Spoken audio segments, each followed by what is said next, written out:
Boa tarde, internautas da TV 247. Eu sou a Daiane Santos, estamos começando aqui a agenda da tarde. E vamos conversar tentando abordar uma questão mais local e depois a gente vai abrir o nosso leque, né? Nós vamos conversar com o vereador aqui de São Paulo, pelo PSOL de São Paulo, o Celso Gianazzi. O Celso é servidor público, é vereador por São Paulo, é engenheiro, né? Formado em Direito também. Já estava conversando aqui poucos minutos antes de começar, falando sobre justamente essa questão do direito, como ele está intrínseco na nossa vida, no dia a dia, diante aí da judicialização da política que nós acompanhamos aí nos últimos anos, né? Celso, muito obrigado por nos atender. Vamos conversar um pouco aqui sobre São Paulo, né? Tudo bem? Tudo bem, muito prazer estar aqui, obrigado pelo convite. É um prazer conversar com os internautas aqui que nos acompanharão nesse bate-papo, desse momento complicado, né, da política brasileira e da política paulistana também. Então, prazer enorme estar aqui com você, Daiane, com os internautas. Legal. Bom, já estou acompanhando aqui daqui a pouco as perguntas, então quem tiver, mandem. Celso, eu queria começar falando com você sobre a questão do SAMU. Você fez um requerimento, apresentou um requerimento junto aqui à Prefeitura, à Câmara Municipal, pedindo uma CPI, né? Recentemente nós tivemos um caso que chamou bastante atenção e teve grande repercussão, que foi de um funcionário de entregas de um fast food, né, de vários restaurantes. Aqui em São Paulo se usa muito, acho que em todo o Brasil é muito popular, que é o rap, né? E esse funcionário teve um mal súbito e teve uma demora no seu socorro, né? E aquilo ficou muito latente justamente porque era um rapaz que teve o seu pedido chamado, né, de socorro, e a demora em atender foi grande. E a população de São Paulo sente isso muitas vezes quando precisa desse atendimento. Queria que você falasse um pouco das condições que temos hoje desse serviço e o que está acontecendo, o que está tendo tanta dificuldade nesse atendimento, Celso? O problema do SAMU na verdade, ele está num contexto de um desmonte geral da saúde pública aqui no município de São Paulo. Em fevereiro, o prefeito Bruno Covas, ele editou uma portaria promovendo um grande desmonte do SAMU, porque o SAMU, ele vem um serviço que já vem desde 2003, do programa do governo federal, e ele foi implementado em quase todos os municípios brasileiros, nas capitais, em vários municípios de pequeno e médio porte. E o que ele se propõe? Ele está colocado. As bases do SAMU no município de São Paulo, elas estavam localizadas nos locais de maior índice estatístico de acidentes. Então, eles levam em conta, para a instalação dessas bases do SAMU, os índices de acidente que ocorrem na cidade. Ocorre que essas bases, eram 31 bases no município de São Paulo, e elas localizadas nesses locais estratégicos, né, estatisticamente com maior número de acidentes, elas eram alugadas. E o prefeito Bruno Covas resolveu acabar com elas, com as 31 bases, economizando um valor assim, pífio, muito pequeno, e colocando essas bases, as equipes do SAMU, para dentro de AMAs, UBS, pronto-socorro. Então, ele tira dos pontos, né? Eles tiram do ponto de maior índice de acidente e ele joga para dentro de unidades que não têm a mínima condição de receber uma equipe do SAMU sobre o aspecto técnico, de logística, de locomoção. Então, às vezes, nós visitamos pela comissão, faço parte da Comissão de Saúde da Câmara Municipal, nós visitamos várias bases para onde foram deslocadas essas equipes do SAMU, e algumas delas, a equipe, para sair de uma dessas unidades, ela demora 5 a 10 minutos para sair da unidade. Então, o tempo-resposta antes de ser chamado e salvar uma pessoa, ele vai aumentar muito, né? Tem aumentado, a gente está vendo isso, tem aumentado, e nós mostramos isso através de várias diligências, pedimos uma CPI na Câmara Municipal para investigar, né, esse desmonte do SAMU, porque isso é um absurdo, porque ele está atacando o cidadão paulistano que está ficando sem o atendimento. No caso do entregador RAP, né, que faz essa entrega pelos aplicativos, o SAMU estava numa localização longe, né, estava longe, e ele estava atendendo outra demanda. Então, essas bases, elas foram destruídas e o número de servidores do serviço do SAMU não estão sendo repostos. Então, as pessoas estão adoecendo, estão se aposentando e não está havendo também essa troca. Além do que, né? Tinha um programa das ambulâncias, o programa é federal, então tem uma contrapartida. O município é obrigado a colocar as ambulâncias funcionando 24 horas. E a gente não está vendo muitas das ambulâncias funcionando 24 horas. Metade estão funcionando 12 horas, elas estão espelhadas, ficam paradas, uma parte fica parada. Então, certamente, isso já tem ocorrido. Ocorreu com esse rapaz, mas ocorreu em outras situações também. Pessoas estão morrendo por falta do atendimento, a demora de chegar, a demora de atender. Em alguns casos, a equipe do SAMU pega o acidentado. Só lembrando, Daiane, que o SAMU ele atende toda a população de São Paulo. Pobre, rico, classe média, periferia, ele atende toda a cidade de São Paulo. E o que acontece? Em algumas vezes, ao pegar o acidentado e levar para uma UBS, para um hospital, essa maca do SAMU ela fica presa no hospital e a ambulância não consegue sair para fazer outro atendimento. Então, é um problema gravíssimo. Nós já apontamos vários problemas na Comissão de Saúde, chamamos o secretário para nos explicar qual é o real interesse, né, desse desmonte do SAMU. E assim, as pessoas estão morrendo e alguém vai ter que ser responsabilizado, o prefeito Bruno Covas tem que assumir essa responsabilidade. Dentro da Comissão de Saúde, quais são os problemas mais latentes? Vou perguntar nessa linha porque o que a gente acompanha, né, como jornalistas e o dia a dia na periferia, eu moro em Itaquera, então a gente conhece um pouco, é o tempo de agenda nas consultas, que é cada vez maior, né? Os ambulatórios funcionando precariamente, sem funcionários, ou os medicamentos também não sendo fornecidos. Há sempre uma desculpa, um problema com logístico, uma coisa muito pontual, mas o fato é que os remédios não chegam, né, para a população. É claro que às vezes as pessoas confundem o que é município e o que é estado, né? São dois serviços distintos. Queria que você tentasse esclarecer para a gente quais são os principais problemas que São Paulo enfrenta na saúde de São Paulo, principalmente, que é um atendimento que sempre foi um anseio da população, mas é sempre muito precário. Né? Na verdade, o problema da saúde é muito grave no município de São Paulo, né? A gente sabe, Daiane, que o cobertor, ele é curto, ele não consegue dar conta de todas as demandas do município. Só que o prefeito Bruno Covas, o ex-prefeito João Dória, eles fizeram uma opção, né? A opção de não cobrar, por exemplo, assim, nós temos no município de São Paulo uma dívida enorme dos bancos, de grandes empresas sonegadoras de 120 bilhões. É praticamente 2 orçamentos da cidade de São Paulo. Então, fez uma opção de não cobrar esses grandes devedores e esse dinheiro, ele poderia estar sendo colocado na saúde. Aí nós não teríamos esse problema de falta de remédio, de falta de profissionais, porque está em jogo aqui no município de São Paulo e no estado agora com o João Dória também, o PSDB tem uma lógica da privatização. Então, em São Paulo, a saúde no município de São Paulo, quase 50%, ela já está terceirizada. Nossa. Já está terceirizada, ela está na mão de organizações sociais. Algumas sérias, outras nem tanto, né? E aí o que acontece? A dificuldade é enorme, isso o Tribunal de Contas do município já se posicionou, o Ministério Público Federal já se posicionou, da dificuldade do município em fiscalizar essas organizações sociais que tomam conta da metade do orçamento da saúde. Então, é um movimento de terceirização, de acabar com o serviço público, de acabar com os concursos públicos, né? Então, a gente está vendo muito poucos concursos públicos de reposição de trabalhadores, né, na área da saúde. Eles estão deixando de fazer concurso público e estão jogando, destinando esses valores para essas organizações sociais que, sem controle, sem fiscalização, é muito difícil a gente ter uma eficiência do recurso público, que já é pequeno, Daiane, que já é muito pequeno, é muito curto para atender a saúde aqui do município de São Paulo. Então, esse é um problema grave. E o outro problema também é do repasse federal também, né? Que a gente tem muitos hospitais que atendem pela porta de entrada, que é dos pronto-socorro, que tem o dinheiro do SUS, né? Que não tem repasse.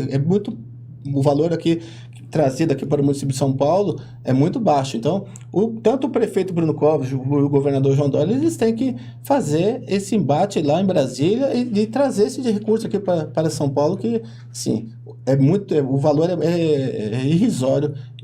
para atendimento do SUS, né, da porta do SUS. Então, alguns hospitais, por exemplo, o Hospital das Clínicas está fechando a porta de entrada para os paulistanos, né, por conta de falta desses repasses. Então, é uma questão de opção dos administradores, dos gestores aqui também de cobrar, tirar dinheiro dos grandes devedores da dívida ativa e trazer para a área da saúde, para a área da educação. Então, é um problema gravíssimo da saúde aqui. Tem um hospital aqui em São Paulo muito conhecido, que é o Hospital do Servidor. Era uma referência no município, pelo atendimento, pelo serviço. É uma referência até de atendimento de pessoas que muitas vezes não tinham outra opção de atendimento. Isso acabavam indo à porta do Hospital do Servidor e eu acompanho, tenho alguns amigos servidores e reclamam do atendimento, do serviço que caiu muito. O que está acontecendo com o Hospital do Servidor de São Paulo? O Hospital do Servidor Público Municipal, ele já é um problema já histórico, ele vem um desmonte histórico, né, de várias administrações que passaram por aqui, que esquecem, né, esqueceram a administração do Hospital Público Municipal, tanto sobre o aspecto de estrutura física, né? A gente encontra o hospital totalmente acabado, canos de instalação de hidráulica vazando, caldeira. Nós chegamos no hospital para fazer as primeiras diligências aqui em fevereiro, uma caldeira do hospital estava quebrada há mais de um ano, sem manutenção, e a única que estava funcionando, estava prestes a parar. E se ela parasse, o hospital inteiro ia parar. O Hospital do Servidor Público Municipal, a gente briga muito lá na Câmara Municipal, que é para aumentar o orçamento do hospital, porque o Hospital do Servidor Público ele tem um orçamento, para você ter uma ideia, quase idêntico ao da Secretaria de Governo, aqui da Prefeitura do Município de São Paulo, quase igual do Tribunal de Contas do município, que não produz nada, né? E a gente tem um hospital lá com milhares de pacientes, e agora o Hospital do Servidor Público Municipal, ele também atende o cidadão paulistano. Ele é porta aberta através do pronto-socorro para qualquer cidadão que necessite de atendimento, ele é destinado a isso. Então, ele passa por todo esse período, né, assim, com desmonte total, sem aplicação de recursos. As pessoas, os servidores estão se aposentando lá, não há reposição, não há contratação, né, de médicos, de enfermeiros.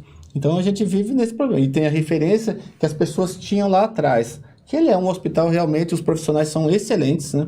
O quadro clínico é muito bom, dos enfermeiros, dos auxiliares de enfermagem, ele é muito bom. Só que as pessoas já estão mais velhas, elas vão adoecendo também, porque vai diminuindo o número de funcionários, e aí sobrecarrega muito quem permanece, e sem a contratação, né? Sem concurso público, e aí acaba dando nisso, as pessoas demandando muito, porque também o servidor público municipal, as condições econômicas do país empurram o servidor público, que ganha muito mal, né? O servidor público, professor principalmente, professor, eles com o salário deles não conseguem mais pagar um plano de saúde, né, particular, e acaba, sem o plano de saúde, eles se socorrendo do Hospital do Servidor Público Municipal. E essa demanda a gente tem visto lá, a gente faz diligência lá toda semana, a gente vai no hospital apontando os problemas do hospital e a gente vê o número, assim, crescente de servidores que estão indo ao hospital em busca de atendimento. E você vê como o descaso é tão grande, tão absurdo, que desde o último sábado nós estamos há uma semana com o sistema de informação de dados lá do hospital, que é arcaico, tem mais de 30 anos, do Hospital do Servidor Público Municipal, e o sistema está fora do ar há uma semana, e as pessoas não podem marcar consultas, né, através do 156. Primeiro porque eles colocaram um serviço do 156 que cuida do tapa-buraco, da poda de árvore, eles colocaram a saúde junto com junto com o 156. Então, a pessoa liga para tapar o buraco na rua e ela liga também para marcar uma consulta do coração, que ela tá passando muito mal, ela tem esse mesmo canal. Então, nós criticamos muito isso. É uma das grandes reclamações do HSPM, esse canal único, e esse canal único ele está impossibilitado de funcionar há uma semana, né? A expectativa é que ele volte quinta-feira, só na quinta-feira. Então, as pessoas vão ficar quase 2 semanas sem poder acessar o hospital através de consultas, por conta de um sistema que já é muito antigo, 30 anos, não houve investimento.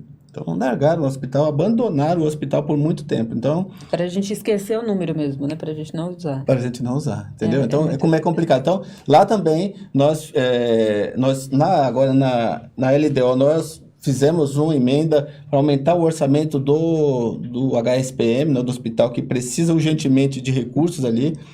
E também, por conta desse descaso total do passado, nós entramos com um pedido de CPI na Câmara. Estava aguardando lá uma CPI na Câmara Municipal para averiguar, porque o recurso que foi para lá, muitas vezes não foram destinados aí às melhorias do hospital, às reformas. Então, você percebe claramente, entrando no hospital, Daiane, que é um hospital, assim, abandonado mesmo, e a gente vai precisar de muita luta, de muito enfrentamento. Acionamos o Ministério Público, acionamos o Tribunal de Contas e acionamos a vigilância sanitária para os abusos que acontecem ali. Quando nós chegamos no hospital, incrível, por incrível que pareça, na cidade de São Paulo, na maior cidade da América Latina, no setor da cozinha, onde faz a comida, né, para os pacientes, são assim, tomado de baratas, né, pelas panelas. Então, nós...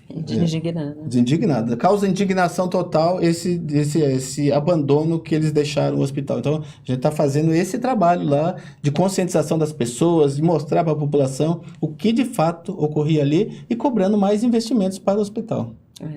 Tem um comentário aqui do Brás Cúnicles, ele diz: sucatear para privatizar, tática PSDBista.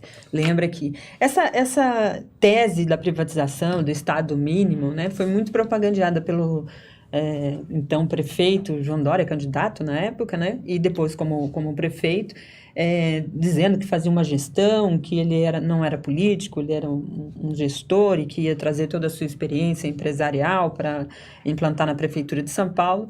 E pelo relato aqui do vereador Celso Gianazzi, a gente percebe que essa gestão não configura numa realidade de fato trazendo benefícios. A tese do Estado mínimo também é defendida por outros governos. O próprio Jair Bolsonaro defende, e o Paulo Guedes, né, defende essa ideia de reduzir o Estado, já anunciaram propostas de reduzir os concursos públicos. Essa ideia não soma, né, Celso? Eu não consigo tirar servidores e manter os serviços com uma demanda cada vez maior, sendo que tem uma população desempregada, sem condições de pagar um plano de saúde, já que a gente estava tratando aqui sobre saúde, mas isso também se reverbera na educação, em outros serviços, segurança pública, enfim.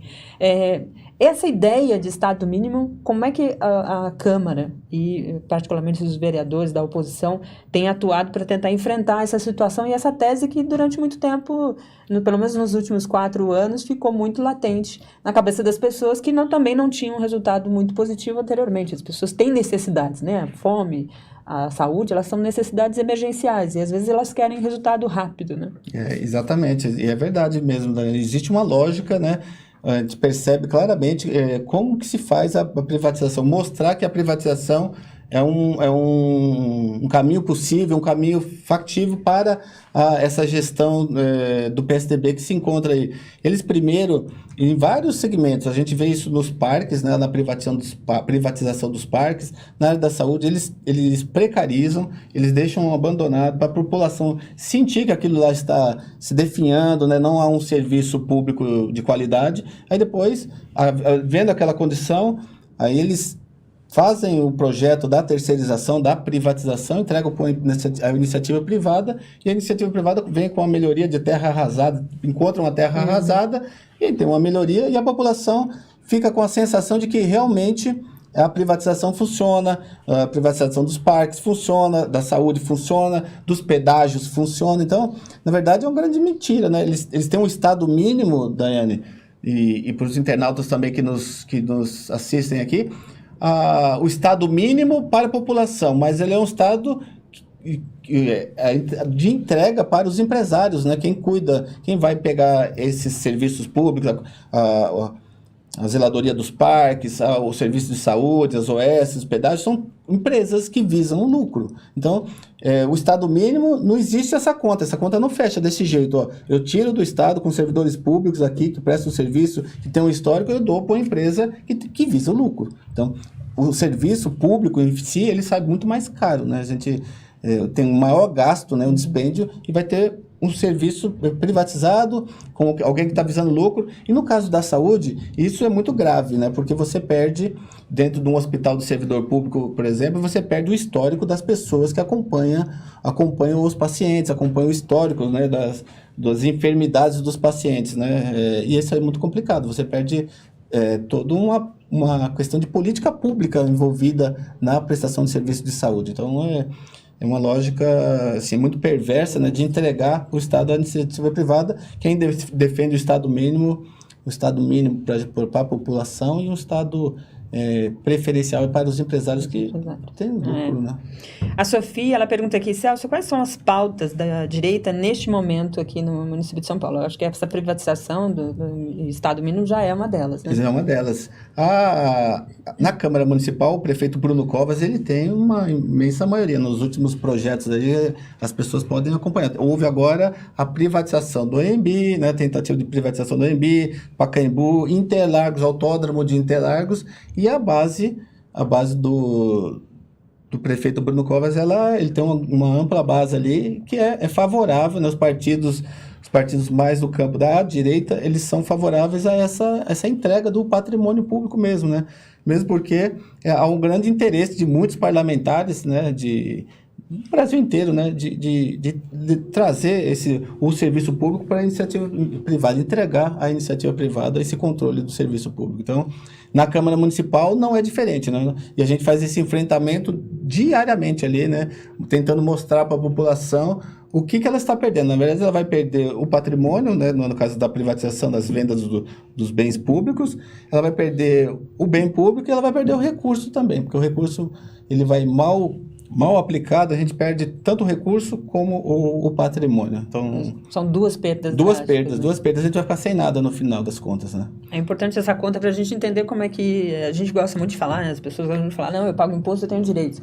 Só que a partir do momento que isso acontece, você acaba perdendo tanto o patrimônio como a instalação, como também o seu direito ao serviço, porque ele fica terceirizado e quando você terceiriza um serviço, a dificuldade é maior do Estado se colocar diante de uma situação como essa. Veja bem, viu, Daiane? A gente é favorável a um serviço público de qualidade, né? Como educação, como saúde, de qualidade, e é possível, né? Dando prioridade aí à cobrança dos grandes devedores, da dívida, trazer esse recurso para cá e aplicar com o recurso público, um servidor público, um serviço de qualidade. É possível fazer isso. Agora, é uma questão de alternativa, do foco, né, do que opção política. Opção, né? Política, exatamente. Opção política do prefeito que está agora de plantão e seguir esse caminho. Mesmo porque quem está do outro lado, nós temos aqui, houve uma CPI da dívida ativa aqui no município de São Paulo, detectando os maiores devedores e os bancos, o Banco Itaú, o Bradesco, são os maiores devedores. Então, só que eles são os financiadores eram os financiadores das campanhas dos prefeitos. Então, assim, não havia essa determinação de cobrar dos grandes devedores. Então, é muito mais fácil, Daiane, cobrar dos servidores públicos, aumentar a previdência aqui dos servidores públicos, aumentar o IPTU, né, que é um imposto sobre a propriedade aqui do município de São Paulo e não ir buscar esse recurso que está lá nos grandes devedores. Então, cobrar, né? Efetivamente cobrar, porque eles não cobram de uma pessoa que está devendo IPTU, de um cidadão que está devendo IPTU, mas cobrar efetivamente em cima dos bancos eles não vão. Então, que realmente faria uma grande diferença. Faria uma grande diferença. Entrando já nessa questão da reforma, a gente estava conversando um pouco antes daqui da gente iniciar o programa e o vereador Celso apontou que o prefeito aqui de São Paulo encampou uma reforma na Previdência aqui no município que se enquadra muito com a reforma que está aprovada em primeiro turno lá na Câmara Municipal. E a gente aqui já discutiu algumas vezes essa questão, né, do efeito que essa reforma tem na vida do trabalhador e também do ponto de vista econômico, do ponto de vista do Estado, do papel que o Estado vai cumprir diante dessa situação. Queria que você falasse um pouco dessa reforma que foi aprovada aqui em São Paulo, em que condições que ela foi aprovada, né, e juntando essa reforma que nós temos lá, qual vai ser os efeitos para o município e para os municípios em geral, né? Como vereador, você tem essa perspectiva? É importante a gente fazer um histórico, voltar um pouquinho e falar. Houve aqui no município de São Paulo uma reforma da Previdência no ano de 2005. né? Então, o prefeito era José Serra. Então, nós tínhamos ali um comprometimento da receita do município com a folha de pagamento dos ativos, aposentados e pensionistas. Naquela época, esse comprometimento do orçamento estava na casa de 39%.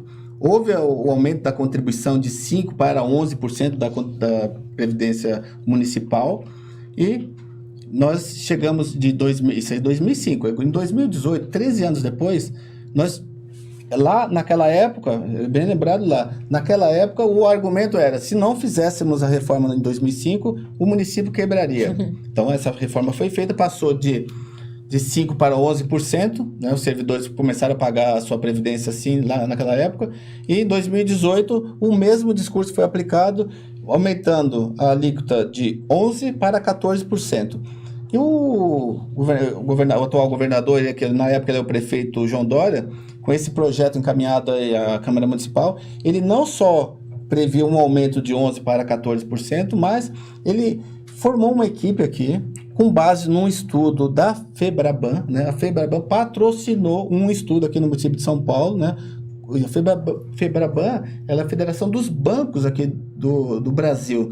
E dentro desses bancos, dentro dessa federação, estão os bancos maiores devedores. Então, assim, causa perplexidade. Os maiores devedores financiando um projeto de previdência no município de São Paulo. Então, são os bancos financiando um projeto de previdência. E essa previdência aqui no município de São Paulo, no início de 2018, ela previa esse aumento de 11% para 14% inicialmente e podendo chegar até 19%, 20% da contribuição previdenciária. Além disso, tinha a capitalização. Ele inaugurava aqui no município de São Paulo o sistema de capitalização. Então, o servidor público que entrar a partir de 27 de dezembro de 2018 no serviço público, ele vai se aposentar com o teto do INSS e se ele quiser ter uma aposentadoria um pouquinho melhor, ele tem que ir para o banco, ele tem que ir para um sistema, para o Sampaprev, que foi aprovado aqui, e ele paga a sua contribuição para um banco que vai aplicar isso no mercado financeiro. Então, ele joga 150 mil trabalhadores, né, que tem os funcionários municipais, para os bancos. Então, veja bem que a quem interessa essa reforma da Previdência, a quem interessava. Então, houve muito debate, uma forte resistência aqui dos servidores públicos municipais, principalmente os profissionais da educação. Pararam a Câmara Municipal em 2018, né, pararam, e retiraram algumas coisas do projeto, né, mas nem tudo. Então, o projeto em dezembro do ano passado ele foi aprovado, criando a alíquota de 14% para o servidor público e criando também o Sampaprev, que é o instituto que vai fazer a aplicação desses recursos dos novos servidores. Então, a equipe que estava aqui, essa equipe econômica que estava aqui planejando e organizando essa previdência, ela foi para a equipe do Paulo Guedes, ela faz parte da equipe do Paulo Guedes. Então, os mesmos conceitos que foram aplicados aqui foram aplicados lá. E aí, em 2018, né? Então, lembra lá, 2005 nós tínhamos comprometimento da receita de 39% da receita, a lei de responsabilidade fiscal nos coloca até 60%, mas nós estávamos com 39%. Em 2018, esse índice caiu para 38%. Então, nós tínhamos 39% e caímos para 38% do comprometimento, então não haveria necessidade nenhuma daquela reforma naquele momento. O que houve era uma sinalização, né, do governador João Dória, do atual governador João Dória, mostrando que ele é capaz de fazer uma reforma que pode resolver o problema aqui do município, do estado, e se potencializar para ser um grande candidato a presidente da República, né? Então, esse é o objetivo dele desde que ele entrou para a prefeitura. É isso aí, exatamente. O que ele fez isso na prefeitura visando o estado e faz o estado visando a presidência da República. Então, esse é o discurso. Então, o eleitor brasileiro não gosta muito disso, né? Particularmente quando um candidato, é claro que é natural essa ascensão, mas quando ele se objetiva a isso, o eleitor não é muito simpático a esse tipo de conduta, né? E principalmente, né, quando a gente vê que são ações de marketing, né? Não tem nada concreto, não tem estudo, não tem baseado em coisa nenhuma. Então, ele lança esses factoides, lançava aqui na Prefeitura de São Paulo, na sua farinata, né?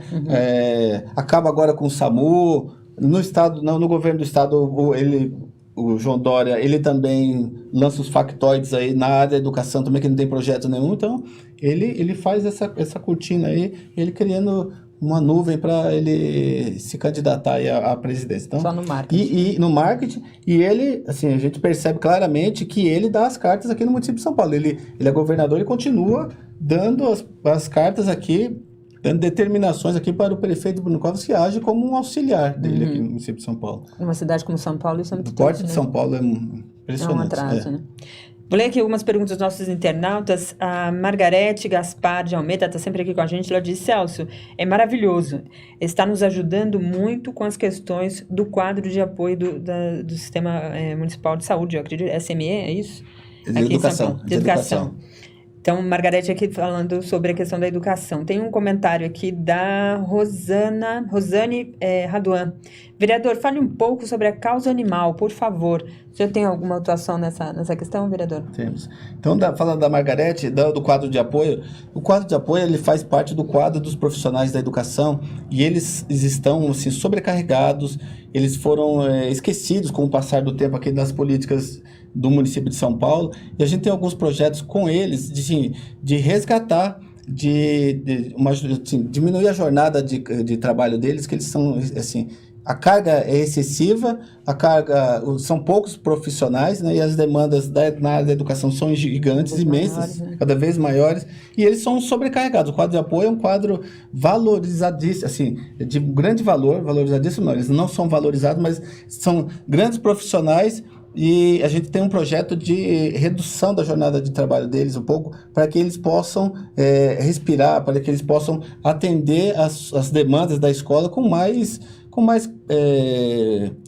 atenção, né? Exatamente. A redução da jornada é importante, principalmente dependendo de algumas profissões, ela ajuda na qualidade do rendimento daquele profissional. Isso, né? Como eles não têm, a questão salarial deles não está resolvida, a gente vai para que eles possam estar mais preparados, mais em condições físicas de dar conta das demandas da escola, porque o quadro de apoio é essencial para o funcionamento da escola. Exato. Assim, os professores são importantíssimos, a diretoria, mas sem o quadro de apoio, a escola não funciona. Então, a gente tem que buscar a valorização desses profissionais aí, assim, com muita luta, a gente está fazendo isso. Os quadros de apoio que você se refere são as pessoas que trabalham nas escolas.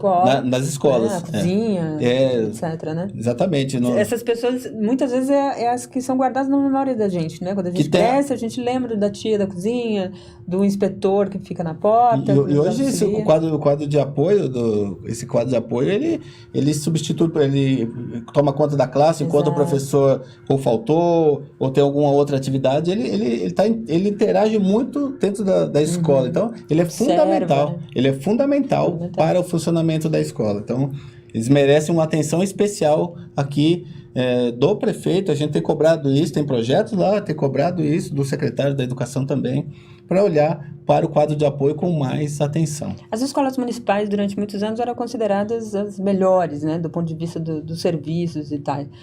Hoje a gente percebe que tem, justamente até por conta disso que você está falando, um sucateamento desse serviço. Essa é uma preocupação grande, né, porque a educação sempre foi um pilar aqui no município e sempre foi considerada um ponto de vantagem, vamos dizer assim, perante os outros municípios, estado e tal, e isso era sempre um ponto de valor, agora nem tanto, né? Não, eu venho da época que a escola pública, né, ela era a escola da vanguarda, né? Eu estudei na escola pública desde todo o meu período, né, da infância, e só ia para a escola particular quem não conseguia as notas, não conseguia acompanhar. A escola era de primeiríssima qualidade. Isso a gente viu esse processo de terceirização, do grande lobby da indústria e dos empresários da educação tirando essa função da educação pública e levando para a iniciativa privada. Hoje, a rede municipal é uma rede muito forte, tem professores assim, combativos, são professores que lutam muito, né, para manter a qualidade do nível. A rede municipal hoje ela é bem melhor do que a rede estadual. Né, que totalmente sucateada, os professores ganhando muito mal, a estrutura física das escolas, então não há não há uma política, assim, percebe-se muito bem, depois de 24 anos de um governo só, de um partido só, assim, a educação está abandonada a nível estadual. Então, a rede municipal, ela preserva, assim, resiste, as pessoas estão próximas, cobram muito, uma categoria dos professores, todo o quadro da educação é muito aguerrida, luta muito e tem conseguido algumas coisas. Assim, não é o que a gente quer, efetivamente não é, mas tem lutado muito para melhorar.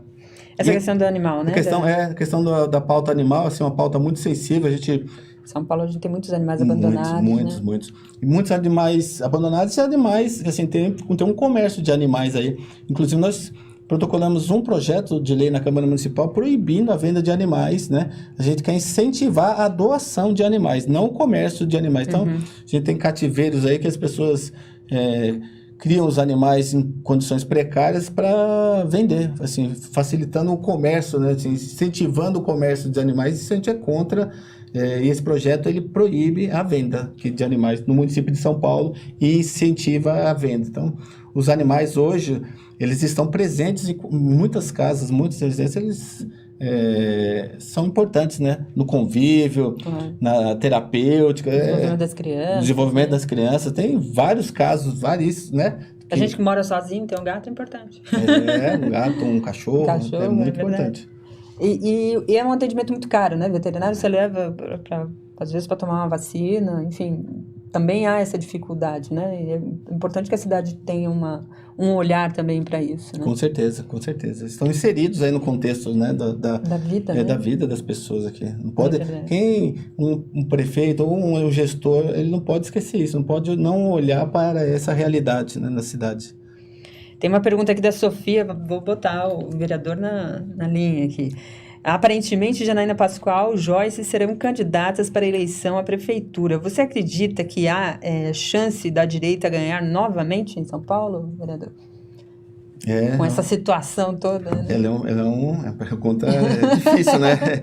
O contexto que está colocado, nós tivemos eleição ano passado e nós teremos eleição ano que vem. Então, estamos a 1 ano da eleição municipal. Agora, dadas todas as condições e tudo que está acontecendo, né, de uma política do governo federal, do presidente Jair Bolsonaro, política uma racista, homofóbico, assim, preconceituosa. Nós vimos o caso aqui agora com as pessoas nascidas no Nordeste, o Paraíba, são ataques diários, né, que isso as pessoas que votaram no presidente Jair Bolsonaro, muitas pessoas estão já repensando, né? A gente conversa com muitas pessoas na rua, assim, muitas pessoas repensando o ataque que ele faz à educação, né? Tirando recursos da educação pública, os investimentos, a educação pública, as universidades federais, são as universidades que patrocinam o investimento em pesquisa. A universidade particular não faz pesquisa, só a universidade pública. E ele ataca isso, ataca o tempo inteiro, que ele quer acabar. Eles querem ter esse projeto também de terceirizar, de privatizar a educação, de cobrança de mensalidades, né? Então, com todos esses ataques, né, a gente tem uma certa dificuldade de acreditar que a direita ela ainda terá muita força no ano que vem. Mesmo porque tanto a Joyce no governo federal, na Câmara dos Deputados, como Janaína Pascoal aqui na Assembleia Legislativa, eles não apresentaram nada efetivamente, tem nenhum projeto de melhoria para nenhum setor que a gente acompanha bem, não tem isso. Então, elas vão ter que trabalhar muito e mostrar que realmente tem seja factível a direita tem uma projeção aqui em São Paulo. A gente sabe que o paulistano é mais conservador, né, no voto, mas temos muitos candidatos bons também no campo progressista. Temos o deputado Carlos Gianazzi, que será, né, um dos pré-candidatos no PSOL. Dentro do PT também temos uma disputa grande também para pré-candidatos. Então, é um cenário bem, eu diria que ainda é primário, né? Previsível, tem muita coisa para rolar. Tem muita coisa para rolar. Ainda tem 1 ano aí de governo federal com esses ataques todos. Então, eu quero acreditar que a gente vá eleger um prefeito que olhe para as pessoas, né? não olhe para a privatização, não queira privatizar, não seja uma cidade das coisas, seja uma cidade das pessoas. Das pessoas, tá precisando A avaliação do Bruno Covas não é boa, né? Não é boa. Não é boa porque ele não dialoga com a periferia, Daiane. As políticas do prefeito Bruno Covas são direcionadas mais à classe média, ele trabalha mais com o centro expandido, a periferia mesmo está abandonada. A assistência social, cortes, né, desde o começo do ano, cortes na área da assistência social, cortes na área da saúde, né? Nós falamos aqui do SAMU, do hospital, dos equipamentos de saúde, então... Transporte público, né? Transporte público, não houve investimento. Não, mudaram linhas e demorou. Eu moro em Itaquera, venho para cá, né? Aqui onde a gente está localizado. E demora 1h30 para chegar. E mesmo assim, o transporte público, que antes tinha uma certa... um horário com mais frequência, hoje em dia não tem mais, mudaram-se muitas linhas. E isso é uma coisa que o povo sente todo dia, né? Sente. E também um ataque que ele faz aos servidores públicos, ele mantém uma política de reajuste, de valorização salarial que dos servidores públicos é de 0,01% de reajuste. Então, sabe o que é isso, né? Colocar os servidores públicos aqui, eles são formadores de opinião e levam isso. Então, eles traduzem isso para a população, mostrando que o prefeito Bruno Covas ele não está muito interessado em atender mesmo a população, e principalmente a população mais vulnerabilizada, a população que vive mais na periferia. Então, ele não dialoga bem com a cidade de São Paulo, então ele vai ter... Essa vai ser a dificuldade, né? Porque na hora da eleição tudo muda também, né? As coisas acontecem de forma muito diferente no processo eleitoral. Essa ideia que você falou da distância, né, do prefeito, né, com a sua cidade, né, ainda mais uma cidade que tem extremos, né, com muita população, muita gente morando e cada vez mais precisando de atendimento, essa distância, ela não é de agora também, né? Nós vivemos uma dificuldade em São Paulo de entra governo, sai governo, e a continuidade desses projetos precisam ser efetivos, né? Porque um entra, coloca um sistema que está funcionando, por exemplo, a cidade de São Paulo com bicicletas, por exemplo. Era uma coisa que, a primeiro momento, era muito ruim, depois se mostrou que era possível e que ajudava uma parte da população. Mas isso agora se concentrou muito nas regiões centrais, regiões onde a população de classe média e alta circula, onde a população precisaria para economizar no dinheiro do transporte, isso não acontece. Essas pautas dentro da Câmara ainda são latentes ou são coisas que passam muito à margem, já que você apontou também que boa parte ali dos partidos ainda endossam essa tese? Endossam. Né? Então, infelizmente, a grande maioria ali, né, está na base do prefeito Bruno Covas, eles pensam exatamente dessa forma, né, de fazer políticas voltadas para essa população mais do centro expandido aqui da cidade de São Paulo.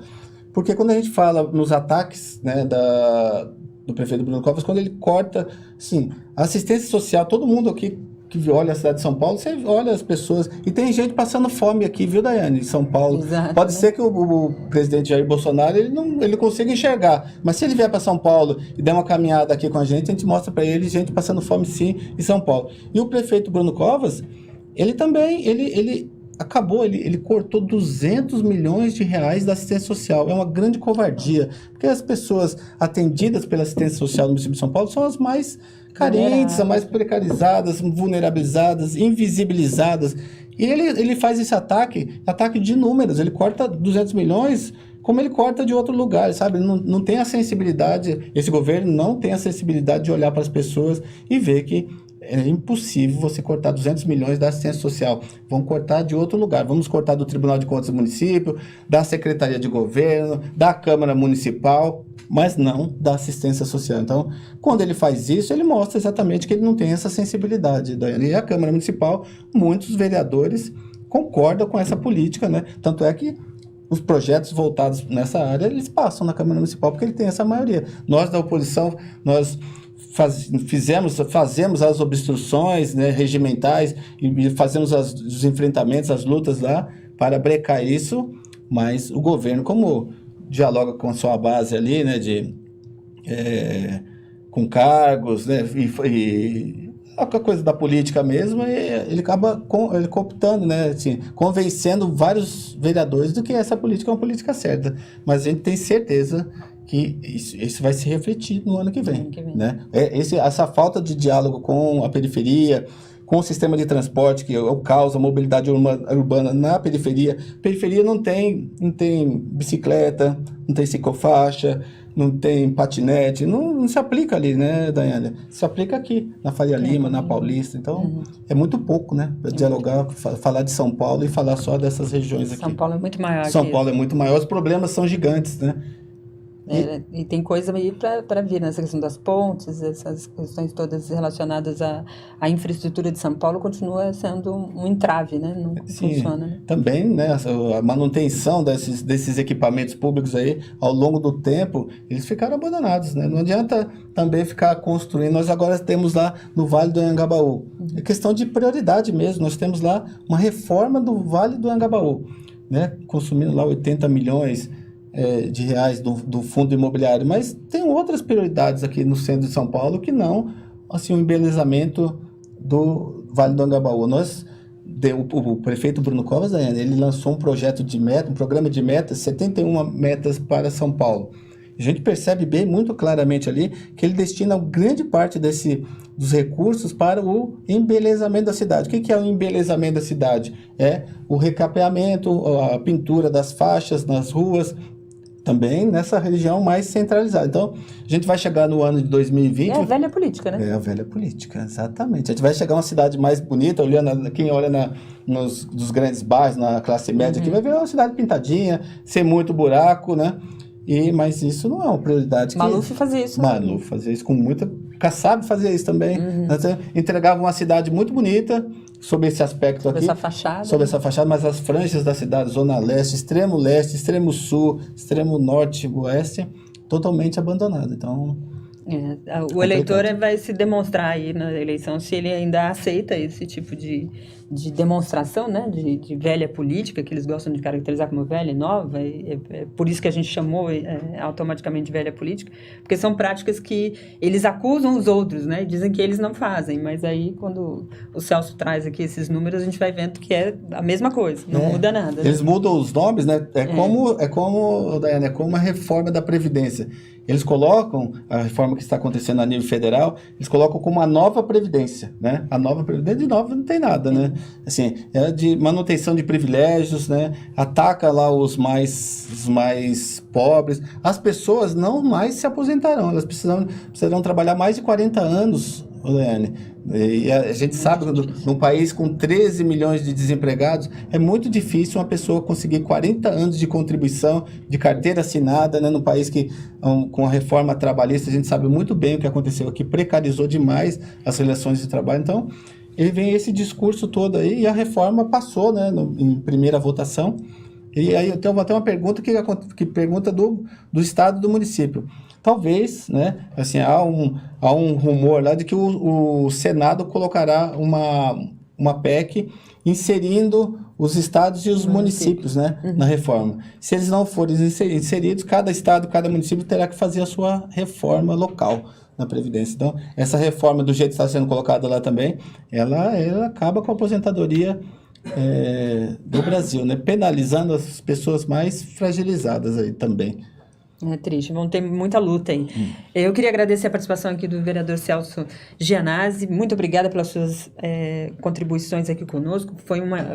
A gente às vezes fala muito sobre o Brasil, né? E, de fato, nós temos problemas bastante graves, né? A gente está falando sobre educação. Se a gente for começar a elencar todos os problemas da educação aqui, aí sobre a gestão Jair Bolsonaro, nós vamos passar aqui o dia e vai ter coisa, né? Mas a gente tentou fazer uma pauta aqui para centralizar um pouco sobre São Paulo, porque é uma cidade importante e que ela acaba ditando também um pouco o ritmo das coisas aí, apesar dos ataques do Bolsonaro ao Nordeste.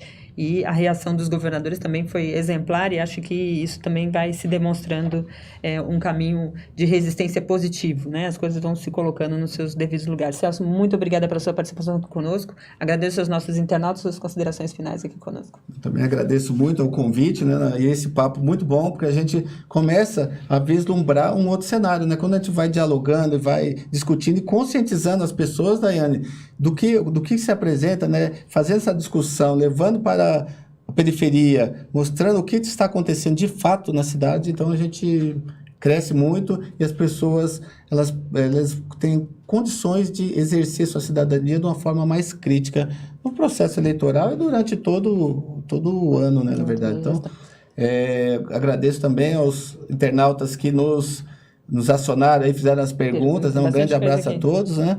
E tem um contato tem uma página sua, né? Na internet, celsojanazzi.org. .com.br. Quem quiser saber mais informações sobre o vereador, sobre o mandato, as suas demandas, está toda por lá, né? Isso aí. Pode nos acompanhar e a gente está dialogando e fazendo um mandato como um instrumento de luta na Câmara Municipal. É isso aí. Gente, daqui a pouco tem o Paulo Moreira Leite, que vai entrevistar aqui a ex-presidenta do IBGE. E durante o dia tem mais coisa aí. Então fique com a gente, acompanhe aqui. Um abraço. Tchau, tchau.